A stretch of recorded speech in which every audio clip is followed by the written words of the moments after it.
Les petites histoires cuisine et terroir, racontées par Pierre Marchessault sur Radio Territoria.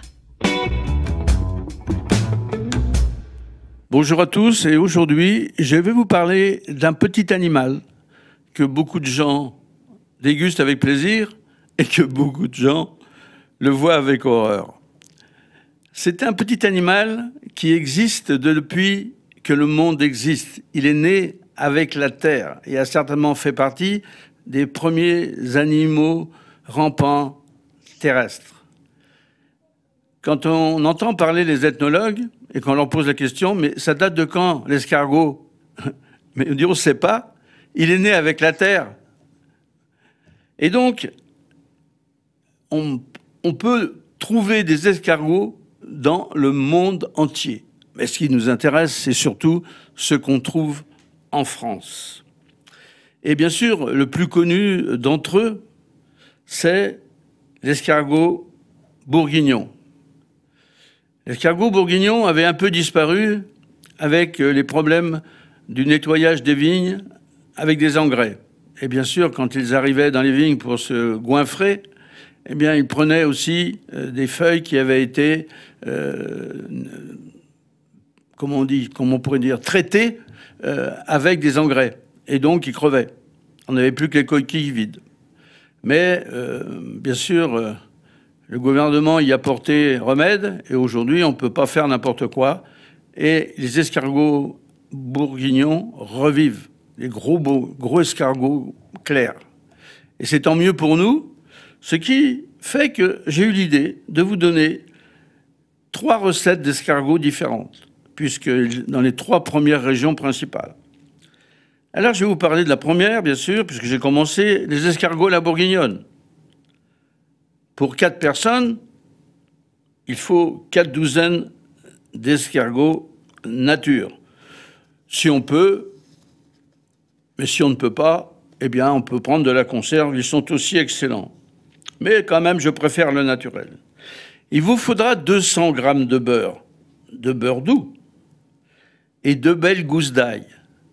Alors c'est pareil, l'ail, on en voit partout. Alors il y a l'ail du jardin, ce qui est formidable, mais autrement on peut faire de l'ail Lautrec, de l'ail d'Auvergne, de l'ail du sud-est et du sud-ouest. On a toujours des excellents A-U-L-X au pluriel. Et donc, pour ça, on va utiliser ces escargots d'une façon très simple. On va les remplir de jambon sec,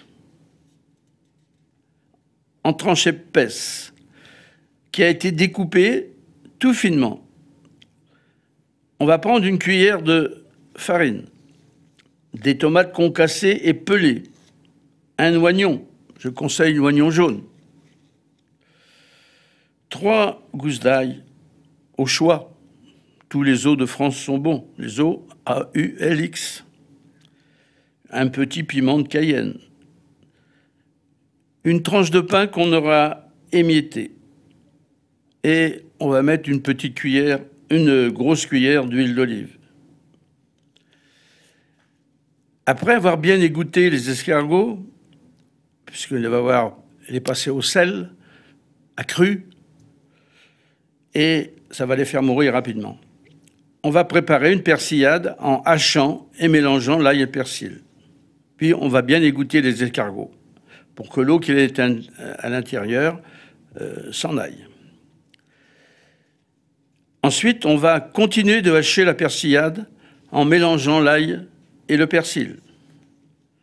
Pendant ce temps, on va faire revenir dans de l'huile d'olive ou autre l'oignon émincé, le jambon coupé en petits dés. On va ajouter les escargots, le piment et les aromates, bien sûr après les avoir décortiqués, puis la farine pour épaissir la sauce. On va laisser cuire 10 minutes, puis ajouter le pain émietté et la persillade. Puis nous continuons la cuisson 10 minutes de plus. Au moment de servir, vous pourrez lier la sauce avec un tout petit peu de maïzena si vous la trouvez trop liquide. mais en principe, elle doit être impeccable. Voilà cette recette qu'une fois sortie du four, bien chaude, vous pourrez vous régaler.